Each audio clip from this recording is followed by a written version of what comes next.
Wel, har cawn yn chwiste, agos mae henig, ffaelt o roedd yn sa gyda cael na hi hynwgt. Agos ffaelt o le dargain tor, Thomas o dwy'n, Olaf Emeritus Starre, o chalaste Olsgol Chorchi. Is môr y gwyn gorchwyrus yn dŵa o'r tenig fe na lahar o'n ihe grwme gierig sio y maes.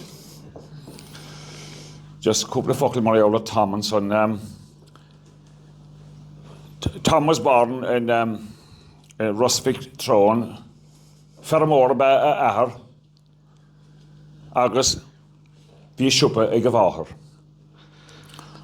Drasol sé ysgol ag na brahara Christi agos casio tamil sna brahara yn iesyn. Mae'r rhaid sé mwne im leat lia sna siacta di, sé siasga di gam na sgil. Ní móna sásta bhí an príomhide leis nuair a dheoltaigh sé léasa a thuairt dá galtaí, agus gách sé na brathra in iasyn.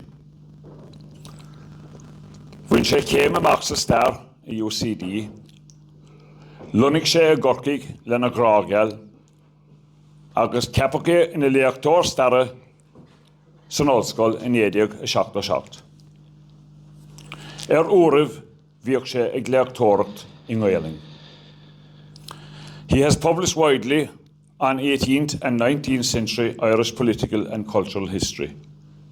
His book, Rebellions, Memoir and Memory, and 1798, which was published in 2004, won the Ewart Biggs Memorial Prize in 2005. And what I've read about that book, I'm definitely going to buy it. Thomas' speech was about our Macrampian, John A. Murphy, a man of some note. Born here in 1927 and educated in Macroom, John A. won a UCC scholarship in 1945 to study history, graduating in 1948 with first-class honours in history and in Latin. And Tom tells me he was very, very proud of his Latin. He taught for 11 years in Farnferris, being the first lay teacher there. And son capacha na leachtóir cúnta i UCC in 1960, agus capacha na leachtóir in 1971. John A. loved John A. loved to sing, and regularly in the Spalpeen Fanach singing sessions in Cork, where he was often the featured singer. He was voted Cork Person of the Year in 2005 and is one of only 3 people who have had the freedom of Macroom bestowed on them. That event took place in 2006. Marshall got a hit him with it, calling me Tom if or Lahar, or that's what we're going to shift Tanev as an here. Just to tell you that we mind that the phones will be turned off, please, or put on silent. August. That the fire exit should be wanted this year on my left. I hope you enjoy your evening.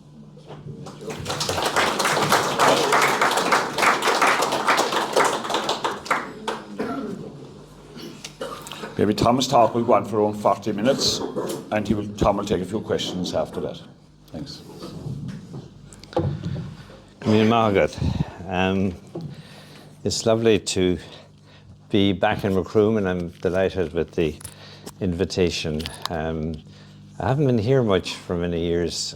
I've been in Macroom a lot, sitting in the car admiring your shop fronts and so on, but I haven't actually got out of the car very often, so it's nice to come back to it. I used to play golf when I was teaching in Bishopstown. I used to play golf here once a week for a long time. And what I remember best is playing with a long leg and a short leg on the side of the hill and trying to keep your balance. But it's lovely to be back. Macroom meant an awful lot to John, obviously. He couldn't stop talking about it ever. He made it into a kind of a magical spot full of extraordinary people, and he was certainly one of them. My first meeting with him Well, in the early 70s, I was teaching in Bishopstown, and there was a little party in Donald McElraith's mother's house in Kilcray Park for Donald's ordination. And it was a very sunny afternoon, and we sat in the garden drinking beer, and between the sun and the beer, we were all mellow coming inside for a session at the piano with John A. Oh, I should have. Is this working? Can you hear me all right? With John A., of course, leading the singing. I knew him of him. I'd never met him before. He was a larger-than-life historian from UCC, already in the folklore of Cork, I think, known for his outspoken views and sometimes fiery nature. And I was to experience an example of this very quickly when, in the warm glow of sun and alcohol, I made the mistake of joining in the singing. To make it worse, the song was one of his favourites, and it's from this area, isn't it? Carried Down.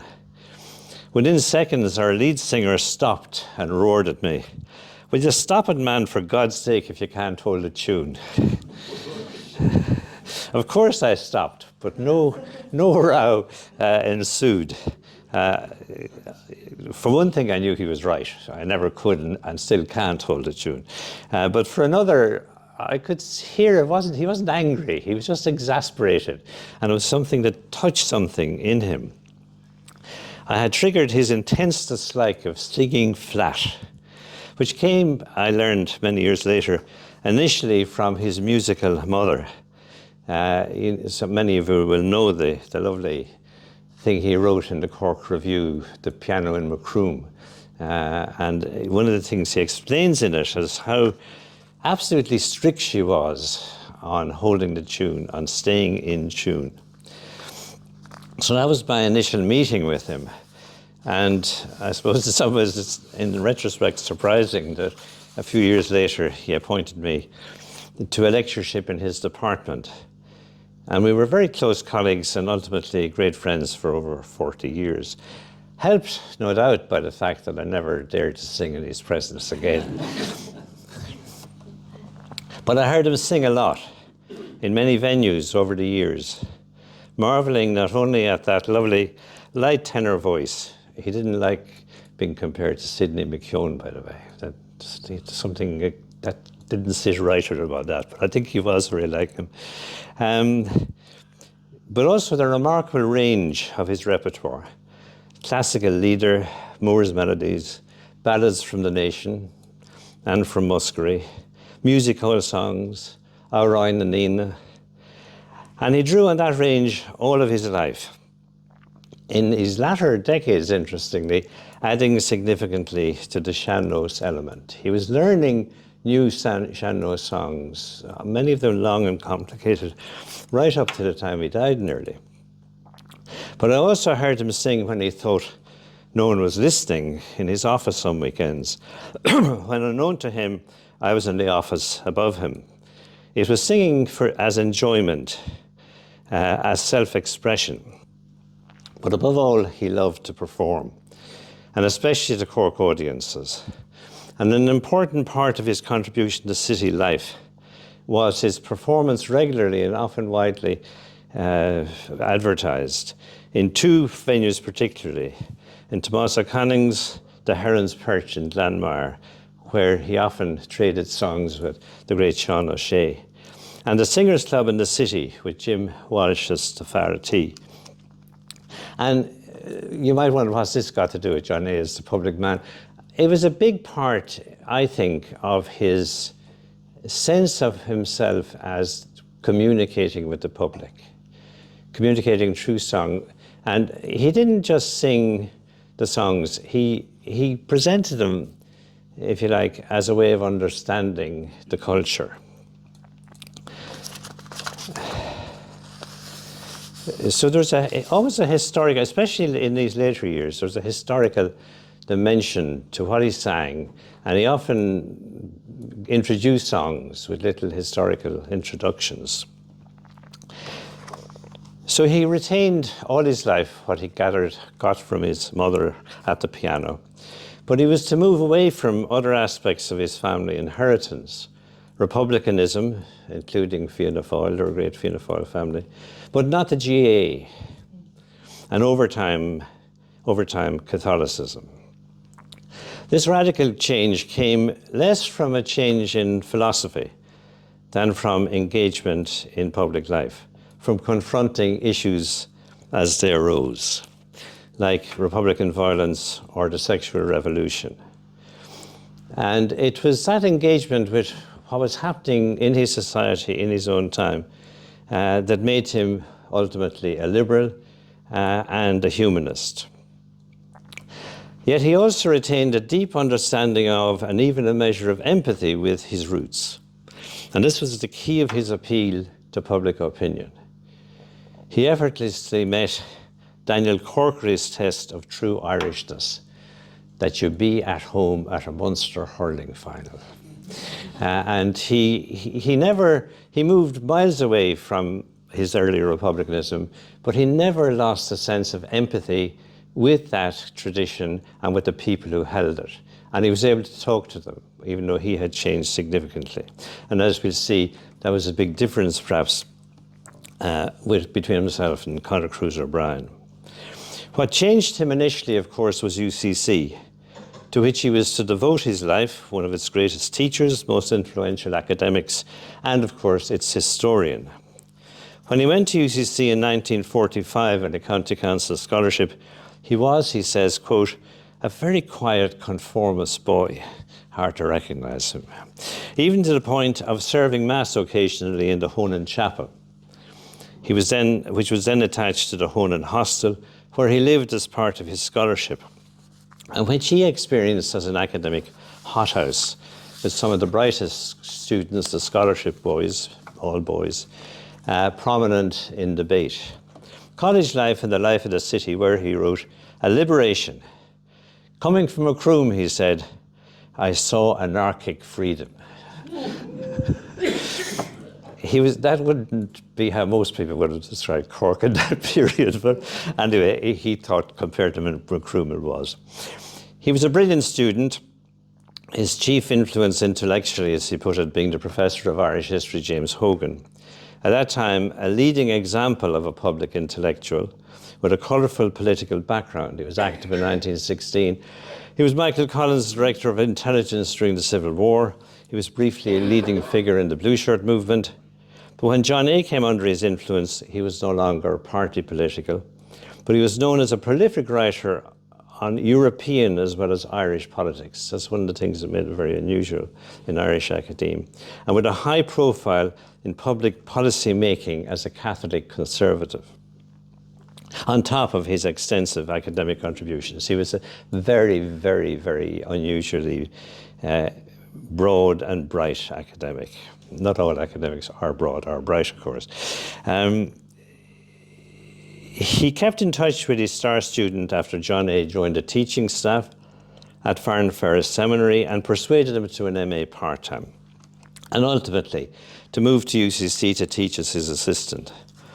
John A.'s years as a secondary teacher were also formative, laying the foundation for his extraordinary success as a lecturer and for the conviction that teaching was the primary role for the academic rather than publication or anything else. While his politics were to diverge radically from Hogan's, he may have owed to his academic mentor the ambition to have a public role. He had another forum for discussion and debate outside the university among a group of Cork intellectuals and artists who met on Friday evenings in the Palace Bar that is attached to the Everyman Theatre, which he later described as, quote, a virtual salon of sparkling conversation and original ideas in a city characterised by the conservatism of its middle classes. Cork hasn't changed that much. He called it, quote, the Friday Night Court in the commemorative issue of the Cork Review on Seamus Murphy, portraying the immensely gregarious and humorous sculptor as a counterweight to the other leading member of the group, Sean Henrick, a civil servant, I think, who was its grey eminence, he said. And of course, Henrick was a great defender of Daniel Corkery, the professor of English in UCC, and its most influential intellectual, whose ideas were a major focal point in the debate and very important in John A.'s development. These meetings were important in John A.'s move from the nationalism of his youth, starting with becoming a critic of Corkery's writings, and he maintained for many decades the argument with Corkery, especially with the Corkery former student who most supported him over the following decades, which was Sean O'Tuama, the professor of Irish. The friendships made in that club in the Palace Bar have also left a permanent memorial. As part of the celebration for John A.'s 90th birthday, UCC had the plaster portrait bust made of him by Seamus Murphy when he was just about made Professor of Irish History. One of those busts that Murphy made of friends rather than as commissions. We had that cast in bronze for his 90th. It stands now at the bottom of the stairs leading up to the council room. And indeed, it's a fitting memorial to him. It's a very vibrant picture, gives you an image, portrait. It gives you a sense of him in his 40s. That's very, very striking. The debate that first brought John A. to prominence and marked his independence and his courage was in the college, the year after his appointment as lecturer by Hogan.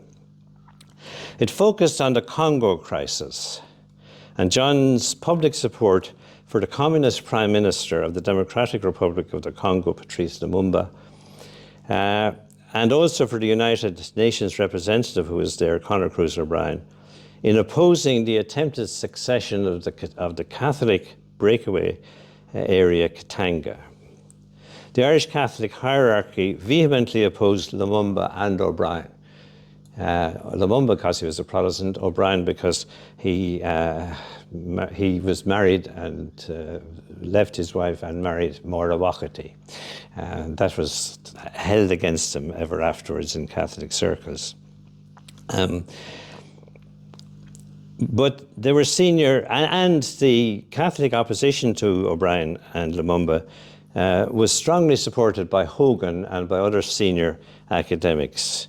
They were a very powerful Catholic lobby in UCC at that time in all sorts of ways. And John A. very courageously took a leading part in a counter demonstration in the college, which was a direct challenge to his head of department, for whom he had also great regard. And this was at a time when such a rebellion could cost a junior academic his job. And Hogan didn't hold it against him, but it was a brave thing to do, and it started him on that kind of road. It also led in time to what became an important friendship, for some years anyway, with Conor Cruz O'Brien. His great his great rival in debates about nationalism and the Northern Troubles, a decade later. This episode also marked the beginning of his disillusionment with the Irish Catholic Church. His open opposition to that church's social teachings, especially in Humanae Vitae, and to his control of education, was something else that allied him with O'Brien. But they were to fall out for a period over how to respond to the activities of the Provisional IRA in Northern Ireland, which began around the time that John became a professor. From the beginning, he was a vehement critic of Republican violence, which he saw also as sectarian, and which he argued against initially as a historian, part of his disillusionment with the traditional nationalism of his youth, while still espousing a moderate version of it.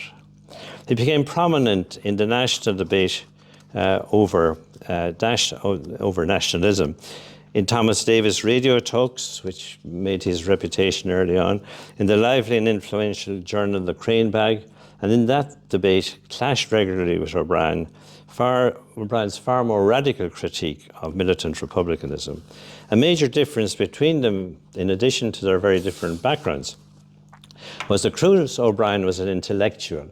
He was driven by ideas, whereas John A. thought deeply about events as they unfolded, and he was driven by history, by his understanding of history. It was a very different engagement with what was going on in the world around him. And he was not afraid to change his viewpoint, even radically, if he felt that that experience and a more complex view of the past warranted it. Within a few years, his position became closer to O'Brien, but was articulated differently and in ways that resonated more with public opinion. And they became unlikely friends until O'Brien, the intellectual, out of touch with political realities as he became, I think, joined the breakaway Ulster Unionist Party of Robert McCartney. John A's growing understanding of unionism, which was important, I think, and their right to a voice had much greater limits and a much slower development. The evolution of John's thinking on nationalism came to the fore when he was elected to the Senate, the Shanadairn, in 1977. He quickly mastered its arcane procedures and made provocative but well-researched speeches that generated newspaper headlines on a regular basis. It's one of the things about him, what often sounded spontaneous from what he would actually have written out and rehearsed in advance. Very little of the appearance of spontaneity was often delivering a message that was extremely well developed and usually indeed written out and learned off. He proved equally adept at journalism himself after Angus Fanning offered him a much publicised weekly column in the Sunday Independent. And it's hard to believe, he actually wrote that Sunday Independent column for nearly 20 years. He enjoyed being a celebrity, but could also tell jokes against himself. Like the time when, after yet another appearance on the Late Late Show, he was approached on the Cork train by a man who said, "Come here, don't I know you from somewhere?" John sat back, he said, awaiting for the usual compliments on his TV appearance, only to hear the very Cork put down. "Sure, haven't I seen you in the Briar Rose?" That was John's local pub. When organising his Feshrift, a book of essays presented to him on his retirement, I persuaded him to allow us to include, as well as the usual listing of academic writings, some of the Semit's speeches and the Sunday Independent articles that he thought most important on education, on church-state relations, on the Constitution, on Anglo-Irish relations, and much else, as well as on the ever-present and worsening situation in Northern Ireland. My thinking was that he himself had become a major player, not only in the debates, but also in the politics of this turbulent period. Not simply another commentator, but I felt that in short order, he would himself be a subject of interest for future historians, because he was a player. He was involved in trying to make people think differently about what was going on. And this is happening already. It is widely acknowledged, especially, that he played a courageous and valuable part in the development of the peace process through the education of public opinion in the complexities of Irish history, which is what he mainly wrote about. This came at the cost of public vilification and personal abuse, and indeed threats, as the violence in Northern Ireland grew worse and was more divisive, and particularly in the heightened emotions of the hunger strike marches, which he described, oddly enough, in a public lecture at the Cork Rotary Club. He described them as reminiscent of Mussolini's fascists with their black flags and intimidation. It's the kind of thing to say at that time was quite extraordinary. And I myself witnessed the hate mail he received, the death threats, the shouts of abuse in the street, the bullets and excrement through the post. But his courage and the clarity of his thinking and his empathy still with elements of the traditional nationalism of his youth encouraged many to broaden their understanding of Ireland's complex past and polarised present. Without such political education, the radical shifts in Irish public opinion that made possible, for example, the successful amendment to Articles 2 and 3 of the Constitution that the claims to Northern Ireland by referendum, I don't think without people like him, and maybe especially without him, they would not have passed. There were such, the Articles 2 and 3, the claim to the whole island and so on was so deeply embedded in our culture. And I think without that kind of influence, the experiment of the Good Friday Agreement might have floundered from the outset. His legacy as a public intellectual can be graphically seen also in his enthusiasm for the UCC tradition begun by Alfie O'Reilly and associated particularly with the history departments of participation in adult education courses and for many years now the sadly discontinued Night Degree, Night BA. In talks to local history societies and above all the highly professional Cork Historical and Archaeological Society, whose journal he edited for many years. That's the outreach to the public, outreach to the people around him, going outside the university. There's a huge part of how he saw what his job was. The pinnacle of that tradition, and another monument to his legacy, I think, was a contribution by the UCC School of History to the recent decade of commemorations, and especially to the monumental, best-selling, prize-winning Atlas of the Irish Revolution, which I'm sure many of you have and may use to develop your muscles in trying to lift it. It's a very large, heavy book, but it's a wonderful book, and it is a book that marked a big transition, I think, in the way we saw that period. Edited by Donald O'Driscoll and John Borganofo of the School of History, and published by Cork University Press, which indeed John also made a major contribution to. This model of complex, dispassionate, inclusive approaches to Irish history delighted him, and he contributed the shortest, but in many ways one of the most interesting essays, articles in that huge book, where he was able to point out hitherto unnoticed features of the 1916 proclamation. It was his last academic work. The Atlas could also be said to mark the end of the so-called revisionist debate, in which his disagreements with chroniclers O'Brien on nationalism, to which they had contributed. Although in the end, what contributed to the end of the whole revisionist thing was not arguments about nationalism. It was the development of whole new areas in history, local history especially. What had formed our ideas of the revolutionary period are all the local studies, county histories, local histories of that period, which made, you couldn't hold on to the simple black and white picture that we'd all grown up with. And the other one that changed everything was women's history, bringing women into the story in the revolutionary era, but also more generally in history. But insofar as nationalism and how we see nationalism and how nationalism was to evolve, I think John A.'s contribution was perhaps the most important. His political focus, above all, was on what he called dismantling the harmful legacies of the struggle for independence, the way it developed, and the founding decades of the state. This was how he described it when interviewed for his Feshrift. He wanted, he said, to disentangle, not to destroy, the meshed threads of history, the tribe from the nation. The tribe, I think he meant the political party, the special interests within the society. Language and culture from nationalism and physical force. The Roman Catholic Church from the nationalist. He wanted an independent foreign policy, public control of our natural resources. The nub of our tragedy on this island, he told the Senate in 1979, is that in the past we have persisted and still persist in confusing the tribe with the nation, in confusing Irish with Catholic. However, his outlook was wider than all of this, and Sean Quillan summed it up well in his speech on John's award of an honorary degree, an honorary doctorate, the NUI.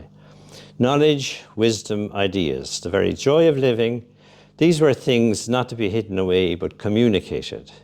And there can scarcely have ever been a better communicator. And I think that absolutely sums him up. An example of the combination of charm and erudition that this often involved came at the end of Queen Elizabeth's visit to UCC in 2011, featuring a tour at the end of the high-tech Tyndall Institute. As she headed for the exit, she was introduced to Professor Emeritus of Irish History, John A. Murphy, who was ushered from the shadows as she kind of came into view. And he, in turn, introduced her to the statue of her great-great-grandmother, Queen Victoria. It had been erected over the Aula when UCC, then the Queen's College, opened in 1849. It was taken down in the nationalist fervour of the 1930s and buried in the President's Garden. It's one of the most bizarre incidents in the whole history of the university, presumably to prevent it doing any further harm to the morale of the college. John A. had led the campaign on governing body to reverse this attempt to bury the past.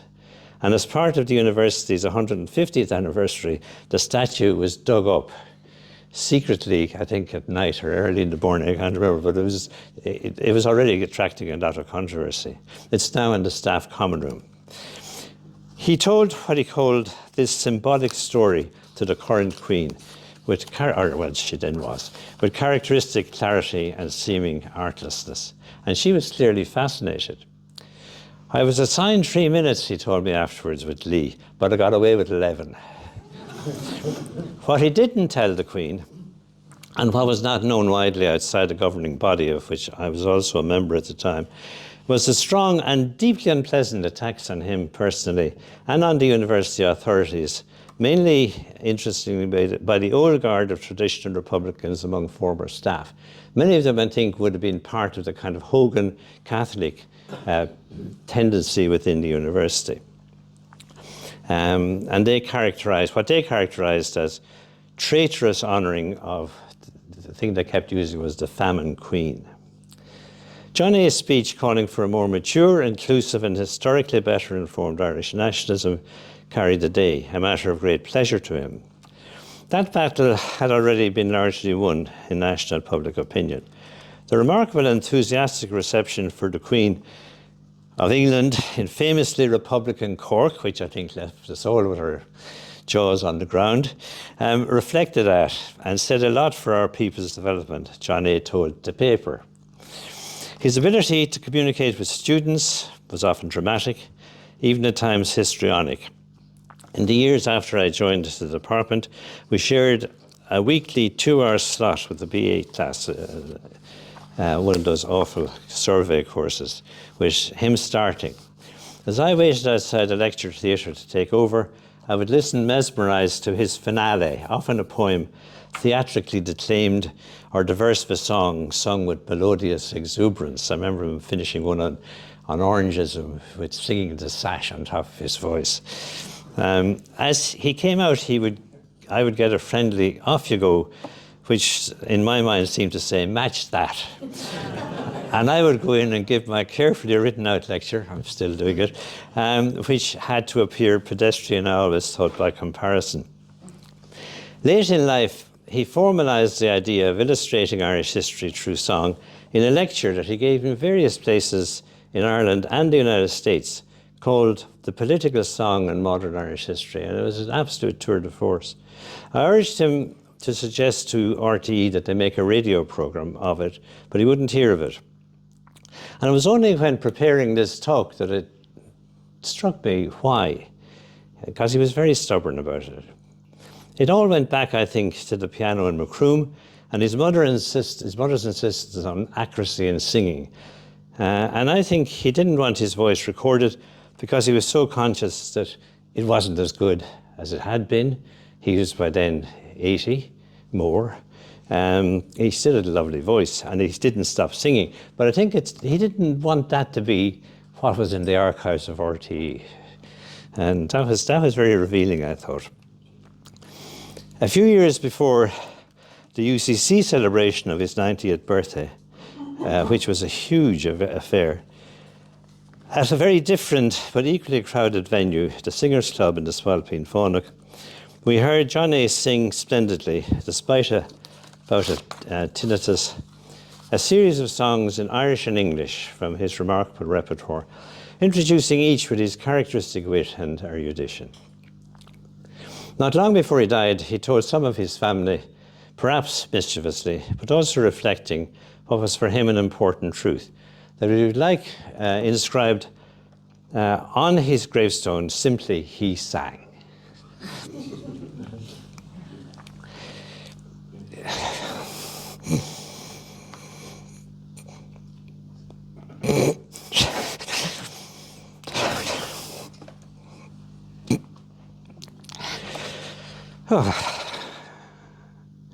Sorry.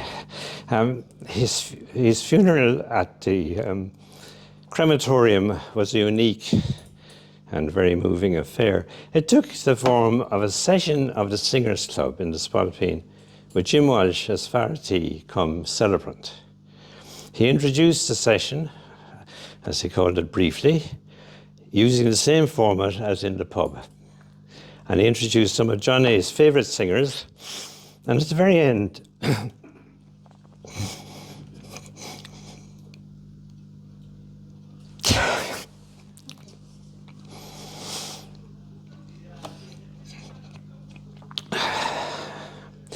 he said simply, as if at the end of an ordinary session, "Good night and thanks for coming." Using the well-known phrase "Fun Talánach" has become a bit of a cliché in obituaries. But John could truly have said, he probably indeed often did say, "With the Moss of Criffin, ni feig me le héad a ríseán." Thank you.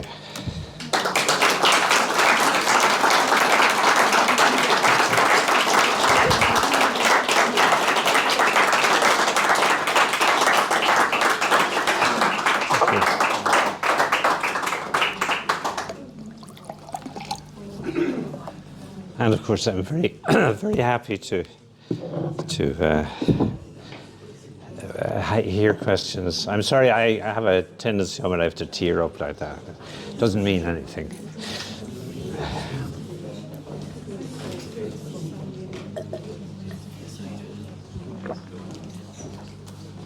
Thanks, Tom, for a very, very informative talk on Johnny.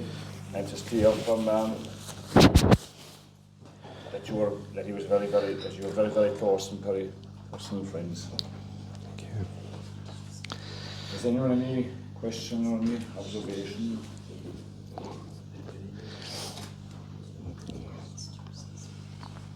Just say something. First of all, to congratulate you on a wonderful talk, where you've pointed out to us. You've really got us to understand the depth of Johnny Murphy in a way that perhaps we didn't in the past. Thank you. Personally, I had him in UCC for my BA for the 3 years that it was at that time. And I could never see him as being anything other than a Macroom man standing in front of me, because he was so very much a Macroom man. I do wonder though that for somebody who railed at so much in many ways, who became controversial, and who to what extent was he fearful? To what extent did controversy bother him at a purely human level? How much of that got to him? You know, and can I just say, I think you've paid him the nicest compliment that you possibly could at the end of your talk. So thank you for that.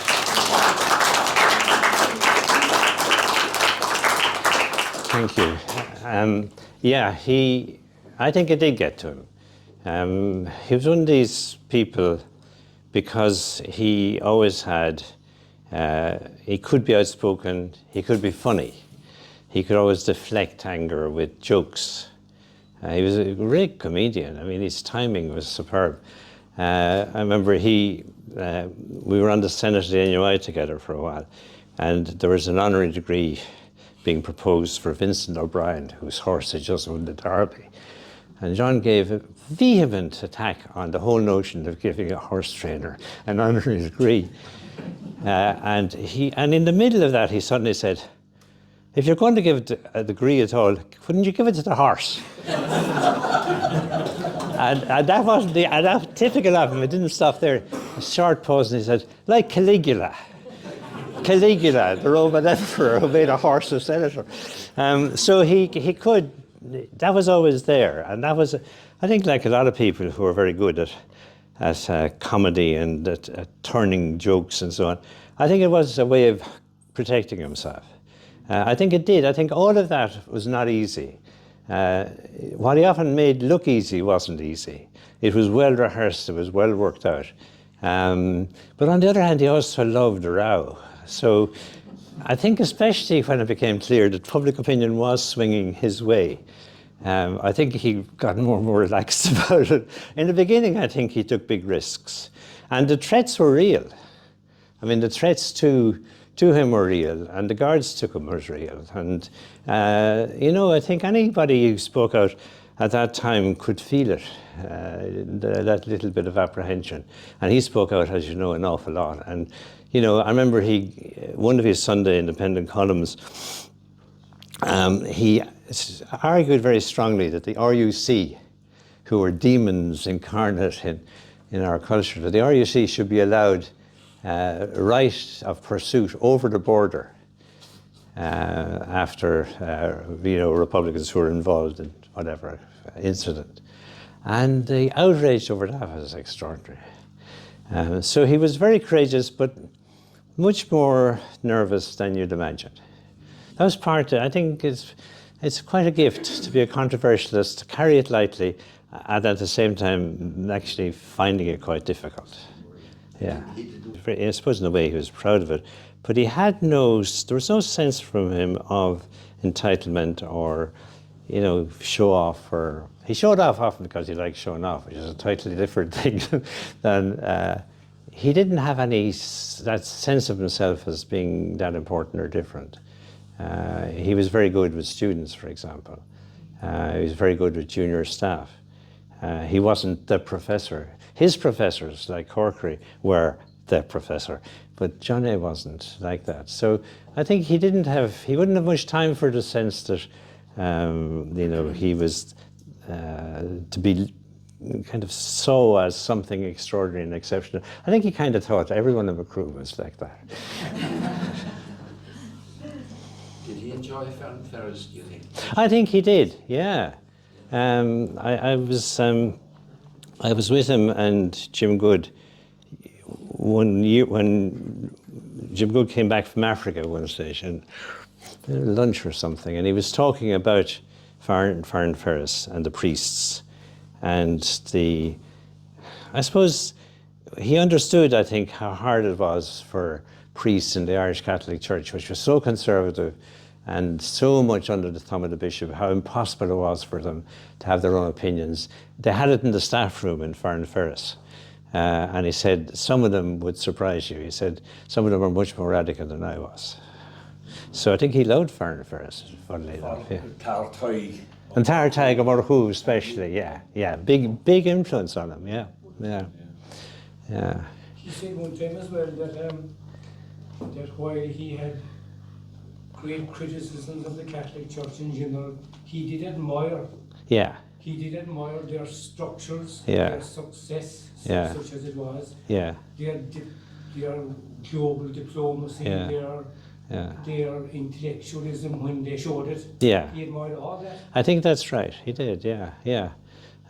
He when he left behind a lot of the things he grew up in, he didn't leave them behind completely. I think a lot of like all of us are like that. I mean, I had the same kind of gods growing up, and they all became something else over time. But you can't go on then as if that never happened, as if it's not part of you. These things never kind of altogether leave you, and in some ways affect you. And I think it mattered a lot to him that he could have a discussion with a prominent priest like Jim Wood, you know, because he was having that debate as an ex-Catholic rather than as just somebody who didn't believe in anything. So it's very complicated, I think. He was a more complicated man than he might appear from the flamboyance, I think.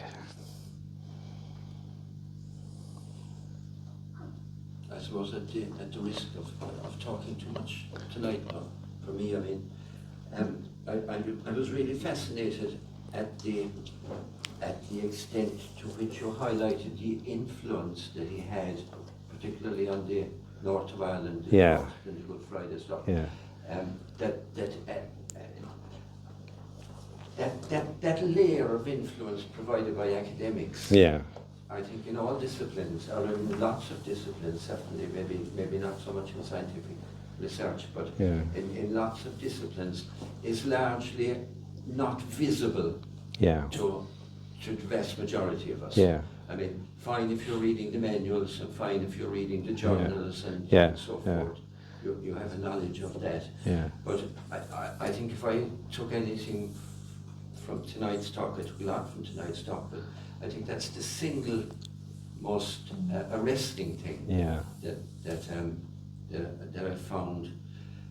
And for a very long time, I have felt that academics are very much kind of closeted behind the walls Yeah. of the universities. Yeah. And I think that's particularly true in the case of philosophy now, Yeah. for instance, and social philosophy.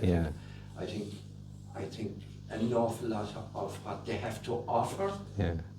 to all of us Yeah. is enormous. But I think it's not getting out to us.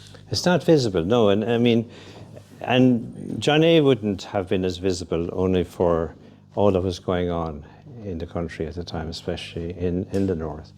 And you could see, and the weekly column, you could see week by week what he was saying and how over time it was being echoed in the Dáil, where in the beginning nobody would give him time of day, and where gradually politicians began tentatively saying some of the same things. And so you could actually, very unusual case, that's one of the reasons I thought he himself is going to be studied, I think, for that kind of effect, because it was very public, it was very much tied to a particular series of very dramatic events over time, and you could see, I think somebody will sometimes correlate some of the things he said that sounded totally shocking that became commonplace in a couple of years. So, but I think it was huge, and I think I'd never heard him say that it was huge, but I think quietly it's what he believed his legacy mainly was, that he made people think a little bit differently. He used to refer to that principle, the outreach from the university to outside the walls, as town and gown. Town and gown, yeah.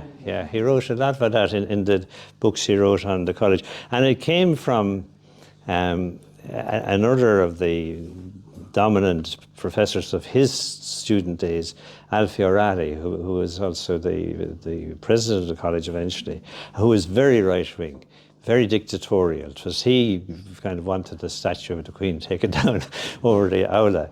I think I've lost my thread now. Town and gown, yeah.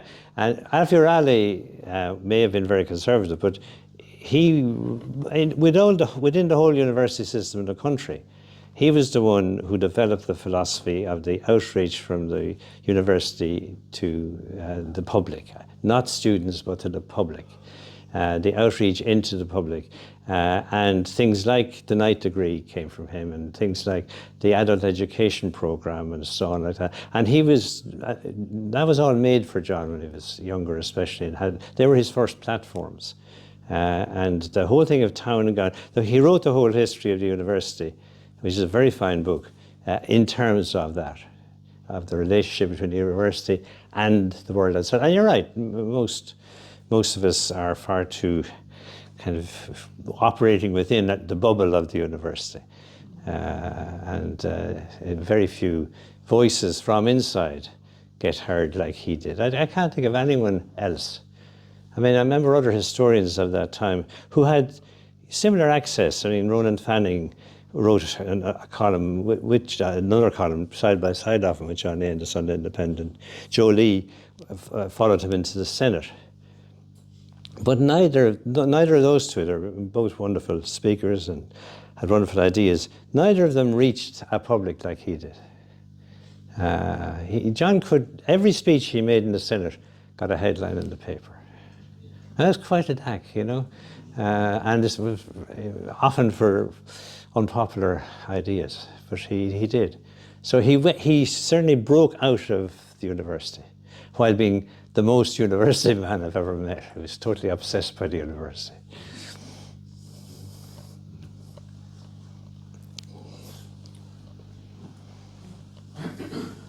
Thanks, Tom. Well, thank you all very much.